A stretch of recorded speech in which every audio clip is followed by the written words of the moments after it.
Genesis, chapter 1. In the beginning, God created the heaven and the earth. And the earth was without form and void, and darkness was upon the face of the deep. And the Spirit of God moved upon the face of the waters. And God said, "Let there be light." And there was light. And God saw the light that it was good. And God divided the light from the darkness. And God called the light day, and the darkness he called night. And the evening and the morning were the first day. And God said, "Let there be a firmament in the midst of the waters, and let it divide the waters from the waters." And God made the firmament, and divided the waters which were under the firmament from the waters which were above the firmament.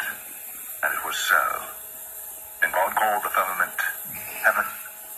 And the evening and the morning were the second day. And God said, "Let the waters under the heaven be gathered together unto one place, and let the dry land appear." And it was so. And God called the dry land earth, and the gathering together of the waters called he seas. And God saw that it was good. And God said, "Let the earth bring forth grass, the herb yielding seed, and the fruit tree yielding fruit after his kind, whose seed is in itself upon the earth." And it was so. And the earth brought forth grass, an herb yielding seed after his kind, and the tree yielding fruit, whose seed was in itself after his kind. And God saw that it was good. And the evening and the morning were the third day. So does this make more sense than a Big Bang, that everything came out of something as small as an atom? And let them be for signs and for seasons and for days. What makes more sense? And let them be for lights in the firmament of the heaven, to give light upon the earth. And it was so. And God made two great lights, the greater light to rule the day, and the lesser light to rule the night.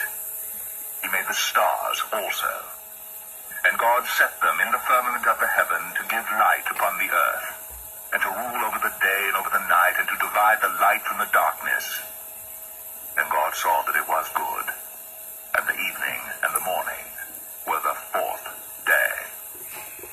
And God said, "Let the waters bring forth abundantly the moving creature that hath life, and fowl that may fly above the earth in the open firmament of heaven." And God created great whales, and every living creature that moveth, which the waters brought forth abundantly after their kind, and every winged fowl after his kind. And God saw that it was good. And God blessed them, saying, "Be fruitful, and multiply, and fill the waters in the seas, and let fowl multiply in the earth." And the evening and the morning were the fifth day. And God said, "Let the earth bring forth the living creature after his kind, cattle and creeping thing, and beast of the earth after his kind." And it was so. And God made the beast of the earth after his kind, and cattle after their kind, and everything that creepeth upon the earth after his kind. And God saw that it was good. And God said,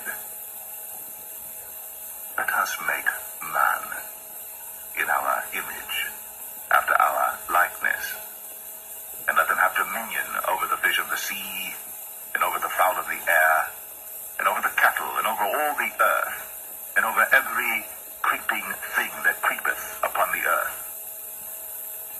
So God created man in his own image. In the image of God created he him. Male and female created he them. And God blessed them. And God said unto them, "Be fruitful, and multiply, and replenish the earth, and subdue it, and have dominion over the fish of the sea, and over the fowl of the air, and over every living thing that moveth upon the earth." And God said, "Behold, I have given you every herb-bearing seed which is upon the face of all the earth, and every tree in the which is the fruit of a tree yielding seed.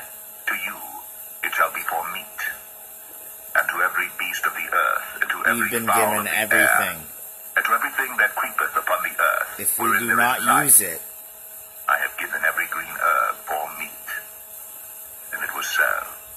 we And God saw will everything that he be had made, lost. and behold, it was very good.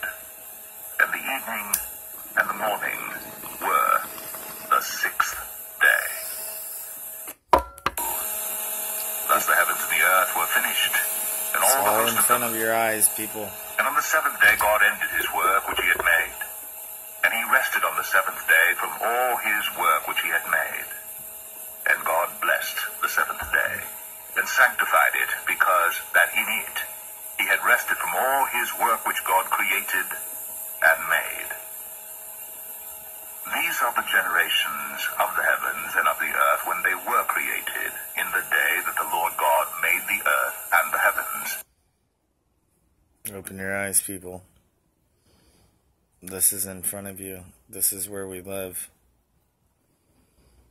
There are some others that show different things, but this is closer to where you live and what you live on than a ball that's spinning around. When Satan 1,000 miles saw an hour. Adam seated on You're a great not throne a with a monkey. crown of glory on his head and a scepter in his hand, and all the angels worshipping him, he was filled with Watch anger. part 2 and 3. And when God said to him, "Come, thou also, for thou shalt worship my image and likeness," Satan refused to do so. And, assuming an arrogant and insolent manner, he said, "It is meet that he should worship me, for I existed before he came into being." When the Father saw his overbearing attitude, he knew that Satan's wickedness and rebellion had reached their highest pitch. He ordered the celestial soldiers to take from him the written authority that was in his hand, to strip off his armor, and to hurl him down from heaven to earth. Satan was the greatest of the angels, and God had made him the commander-in-chief of the celestial hosts. And in the document which Satan held in his hand were written the names of all the angels under his command. Knowing their names, his authority over them was absolute.